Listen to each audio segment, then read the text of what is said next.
კარგით, მოგესალმებით. Როგორც იცით, ჩვენ მაისში დავაფუძნეთ კერძო სექტორთან ერთად, არასამთავრობო სექტორთან ერთად კომპიუტერული ცოდნის გამავრცელებელი საზოგადოება. Გამოვაცხადეთ კონკურსი 300 სოფელში და ფაქტობრივად შეიძლება ითქვას, რომ თითქმის შერჩეულია 600 ადამიანი, რომელიც მუშაობას დაიწყებს სექტემბრიდან ამ კომპიუტერულ ცენტრებში.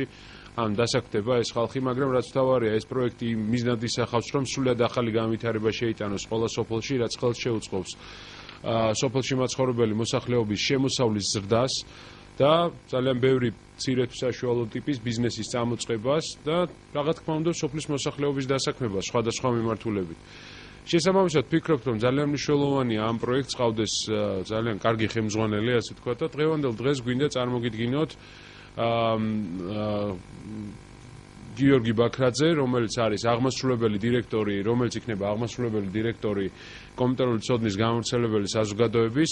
გიორგი ბაქრაძეს ყველა ძალიან კარგად იცნობთ, შემთხვევით არ შევარჩიეთ, ეს ადამიანი საკმაოდ დიდი ხანი ვფიქრობდით გამგეობის წევრებთან ერთად. ალბათ თუ ვინმეს ინტელექტიზე რამე პირველი ასოციაცია აქვს, ცოდნაზე პირველი ასოციაცია აქვს, არის სწორედ გიორგი და აქედან გამომდინარე ჩვენ საკმაოდ ხანგრძლივი მოლაპარაკების შედეგად დავითანხმეთ, რომ ეს ადამიანი ყოფილიყო ამ ორგანიზაციის აღმასრულებელი დირექტორი. აღმასრულებელი დირექტორის ფუნქცია საკმაოდ საპასუხისმგებლოა, იქედან გამომდინარე, რომ არა მარტო ეს პროექტი, რომელიც ახლა 300 სოფელში იწყება, არამედ სხვა ბევრი პროექტი უნდა წამოიწყოს ორგანიზაციამ. მით უმეტეს, რომ საკმაოდ სერიოზული თანამშრომლობა არის კერძო სექტორის მხრიდან და აქედან გამომდინარე ძალიან მნიშვნელოვანია, რომ რაც დავიწყეთ, მართლაც ამბიციური მიზნით, პირდაპირ ვთქვათ, ეს მიზანი მართლაც მიღწეული იყოს. გარდა ამისა, მე ისევ წარმოგიდგენთ ლალი კალანდაძეს, რომელიც არის პირველი პროექტის ხელმძღვანელი, 300 სოფელში რა პროექტიც ხორციელდება. ლალი უკვე მაისიდან ძალიან აქტიურად მუშაობს ამ პროექტებთან დაკავშირებით. ჩვენ რა თქმა უნდა კონკურსის შედეგად შერჩეული გვყავს კიდე სხვა ხალხი, რომელიც ორგანიზაციაში მუშაობს და დარწმუნებული ვარ, რომ გიორგისთან ერთად მათ ყველას გაუმარტივდებათ მუშაობა. მთავარი ამოცანა, რაც ჩვენ გვაქვს, ეს არის სრულად ახალი განვითარების პერსპექტივები შევიტანოთ 300 სოფელში, სადაც მილიონამდე მოსახლეობა ცხოვრობს, სადაც 600 ადამიანი უკვე დაიწყებს მუშაობას სექტემბრიდან, მაგრამ სწორედ ეს ცენტრები უნდა გახდეს კვანძი და შესაძლებლობა მთელი სოფლის მოსახლეობისთვის, რომ გაზარდონ თავისი შემოსავალი, გაზარდონ, ასე ვთქვათ, ის ბიზნეს საქმიანობა, რომელიც სოფელში არის და უფრო ინტენსიურად ჩამოყალიბდეს მცირე და საშუალო ბიზნესი და რაც ყველაზე მთავარია, სოფლის მეურნეობა და სოფელი იყოს უფრო ძლიერი და მათაც გამოიყენონ ტექნოლოგიური შესაძლებლობები, რაც ესე ინტენსიურად ავითარებს ზოგადად მთელ მსოფლიოს დღევანდელ დღეს. მოკლედ ეს არის რაც მინდოდა მეთქვა და ეხლა გიორგი, ხო, ორიოდეს თქვით. მოგესალმებით, ჩვენთვის ძალიან დიდი პატივი არის ნამდვილად აი ამ საზოგადოების ხელმძღვანელობა. ეს მე დარწმუნებული ვარ, რომ ეს არის ერთ-ერთი ყველაზე მნიშვნელოვანი პროექტი, ერთ-ერთი ალბათ ყველაზე მნიშვნელოვანი პროექტი, რომელშიც მე მივიღე მონაწილეობა, იმიტომ რომ ამას აქვს უდიდესი მნიშვნელობა ქვეყნის წინსვლისთვის. ანუ ჩვენ ვამბობდით არაერთხელ ვიტყვამთ, რომ ეს პროექტი გარკვეულწილად ეფუძნება იმას, რაც საუბრე ნახევრის წინ გააკეთეს ილეგალურებად ვიკიპედიანმა. თუ იმ პროექტს ერაგეთის განათლების საზოგადოებას ჰქონდა საგანმანათლებლო და ეროვნული კომპონენტი, ამ პროექტს აქვს საგანმანათლებლო და განვითარების კომპონენტი. ანუ ეს არის ის, რის გარეშეც ეკონომიკური განვითარება საქართველოში ბევრად უფრო რთული იქნება. ამიტომ ჩვენ ვთვლით, რომ ამ პროექტის ძალიან დიდი მნიშვნელობა არის ის, რომ სოფლების ეკონომიკური წინსვლა იყოს უზრუნველყოფილი. ჩვენი აზრით და მე თუმცა ვარ ამაში დარწმუნებული, ამ პროექტს ძირეული ფუნქცია, მნიშვნელოვანი როლი ექნება ამ სოფლების ეკონომიკურ განვითარებაში. შესაძლოა საქართველოს სოფლები შეძლებენ საკუთარი თავის წარდგენას, კომპიუტერის და ინტერნეტის მეშვეობით საკუთარი თავის წარდგენას სხვა ქვეყნებში, მსოფლიოს სხვა ნაწილებში, ამას ძალიან დიდი მნიშვნელოვანი ეფექტი ექნება. და მე დარწმუნებული ვარ, ჩვენ ყველა ვიცით, რომ ჩვენთან ყველა სოფელში, ყველა რეგიონში არის რაღაცა ის, რაც საერთოდ არ არის არცად სოფლიოში, ხო? ყველა მიცით მაგალითად შროშას მაგალითი, იმიტომ რომ ყველა დავდივართ ბათუმში და კობულეთში და გზაზე არის, მაგრამ ნებისმიერ სოფელში სადაც კი გადავუხოთ ძირითად გზას, ნებისმიერ სოფელში არის ესეთი რაღაცა.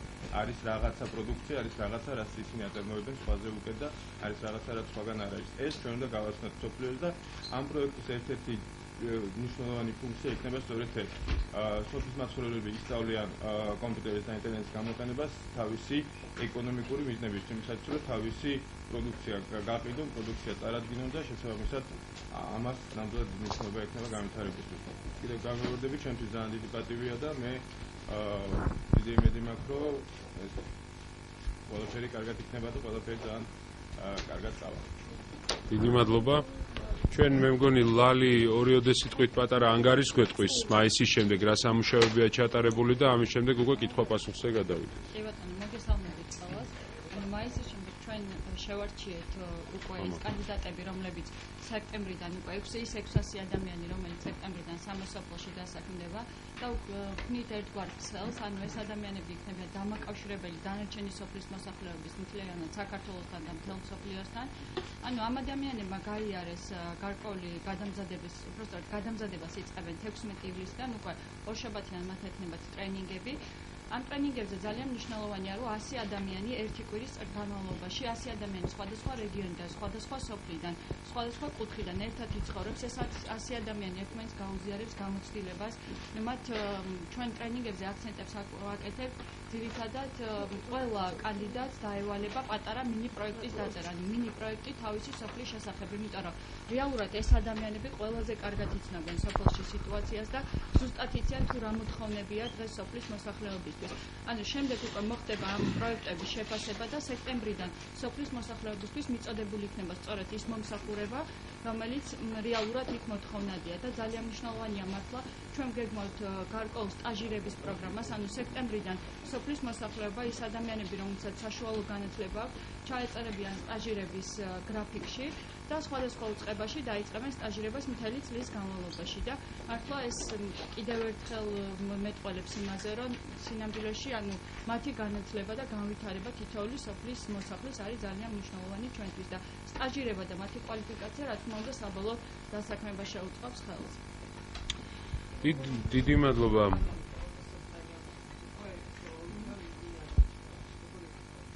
სხვადასხვა საინტერესო რომ ბოლო პერიოდში უფრო გააქტიურდა მოსახლეობა, იმიტომ რომ რაღაცა ერთი სოფლიდან მეორეში გადასცეს, რომ აი ჩვენც ვიღებთ მონაწილეობას და უფრო დაინტერესდნენ ბოლო პერიოდში.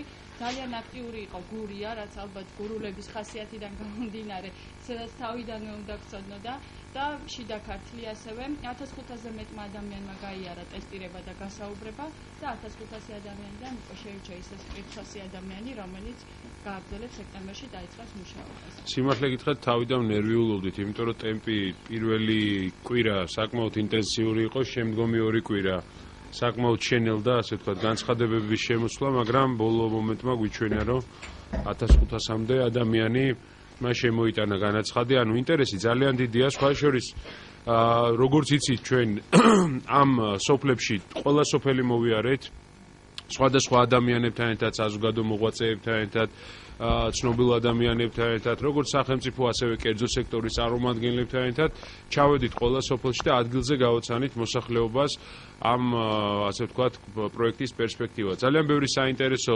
შეხვედრა გქონდა, მე მახსოვს ქობულეთში ერთ-ერთ სოფელში მაგალითად ადამიანმა თავის მაგალითი მოყვა, რომ Facebook-ზე დადო ვიდეო კამერით გადაღებული თავის სოფლის კადრები და ამერიკიდან გამოეხმაურნენ და ჩამოვიდნენ $500 გადაუხადეს პატარა ტურში, რომელიც თავის სოფელში მოუწყო ამ ადამიანმა უბრალოდ Facebook-ზე დადებული ვიდეოდან გამომდინარე. ამიტომ შესაძლებლობა მართლა ძალიან დიდია და რაც თავარია, ეს არის შემოსავალი თითოეული ოჯახისთვის სოფელში და შემდგომში უკვე ქალაქშიც რა თქმა უნდა. შეკითხვები გაქვთ კიდე?